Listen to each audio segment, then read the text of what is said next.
Okay, so we got the boat uncovered. We're gonna see how it held up over the winter. The only spots I'm really worried about are right here where I had an exposed fiberglass repair, and then obviously up here, and then the porthole.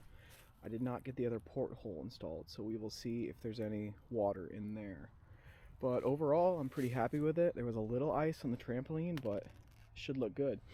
Had a little trouble with the cover. Whatever numbskull packed it up last year uh, didn't tie knots you could just pull apart, so I had to kind of struggle with my fingernails a little bit. But we're gonna get this around to the front yard and we will see what it looks like.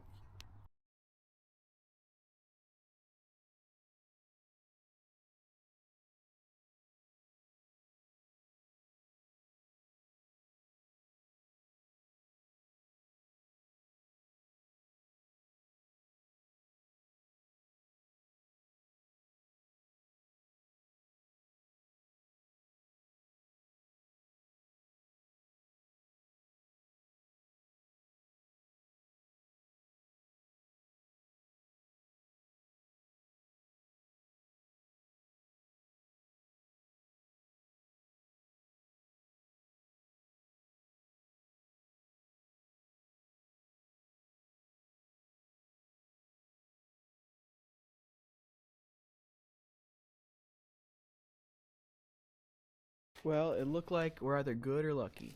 This repair looks good. This was the inside had a crack, and I was gonna throw this whole hole away, but I just kind of cut a hole to see what was going on.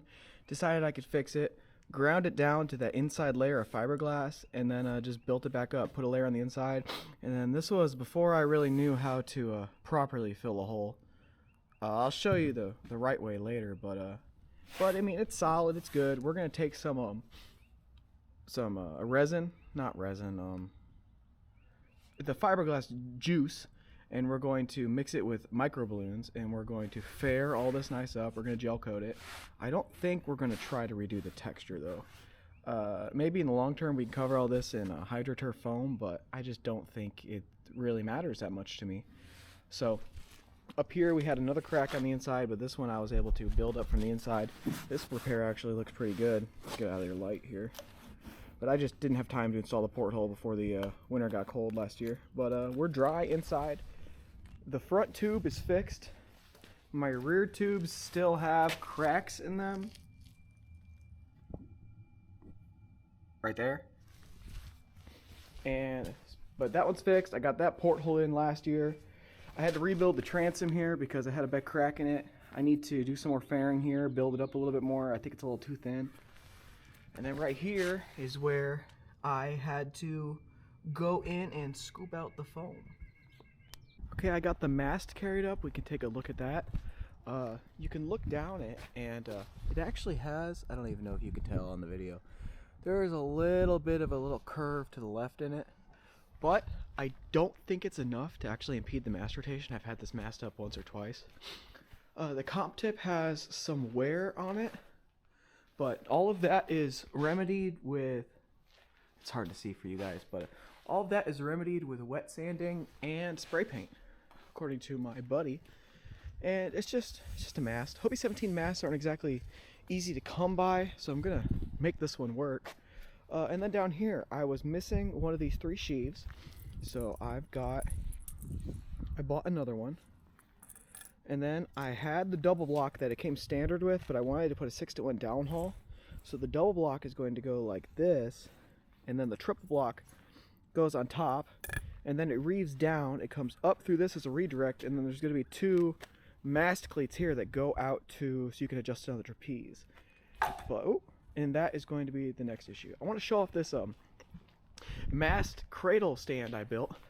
I found this tripod in the dumpster at work. The surveyors are getting rid of it, so I took a salsa dish and a boat cradle, and it was silicone, but it's broken now. I need to reattach it, and this is just great for holding the mast up when you're ready to raise it. Just kind of get everything ready.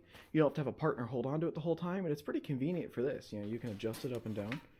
So if you can get one of these for cheap, maybe it's the right thing for you, maybe not. I forgot to mention in this, I think I'm just going to keep the halyard. I don't know how old it is or anything about it, but it seems to be in pretty okay shape. One. Two, it's not really that crucial because all the load of the sail is actually held by this ring on the hook. And lastly, I really don't want to have to snake the halyard back through the mast. I know it's probably not a big deal as I think it is, but if any more work I can avoid, I've got enough work on this boat that I have to get done before this summertime, so I think I'm just going to leave it. So I bought this replacement sheave here, and Murray sold it as a direct drop-in. It's the right size, but it turns out it's a little bit thicker here, so I'm not sure if I'm going to tap it in there, try to bend this out a little bit. I don't know. This other one is also pretty tight in there, so I don't know. Maybe I see if I can't get that one in the middle and put the middle one back out there where it was. Not sure what I'm going to do. Well, now I've really done it. I couldn't get it to go in, so I pounded it with a hammer, and I think I destroyed the bearing in the process. But I couldn't get the hole to line up. I said, whatever, I'll just run it with a little broken. So first I tried to spud it over with the marlin spike, but the marlin spike just bent because my buddy of mine gave it to me. It's not actually a hardened steel. And so I tried tapping it in from the bottom with the mallet, and well, now it is frickin' locked in there. So I'm gonna try to maybe put a piece of wood on top and pound it out. I don't know. We will see what happens. I will update you guys. I was able to get it out with minimal casualty. I had to beat it out with a hammer, but now actually, once I got it in all the way, it looks like all three are pretty good. So I think we are golden here, Pony Boy. I just gotta tighten this nut. Had a little bit of an issue. I couldn't get that all the way down onto the pin there, so I used a quarter turn shackle. I don't know if that's the best way to do that because you are going to lose a little bit of downhaul height. I've never sailed a Hobie 17. I don't know if that much matters because it is a loose foot sail. No, it won't matter because I'll have at least the bottom of the... No, I don't know. I literally have no idea.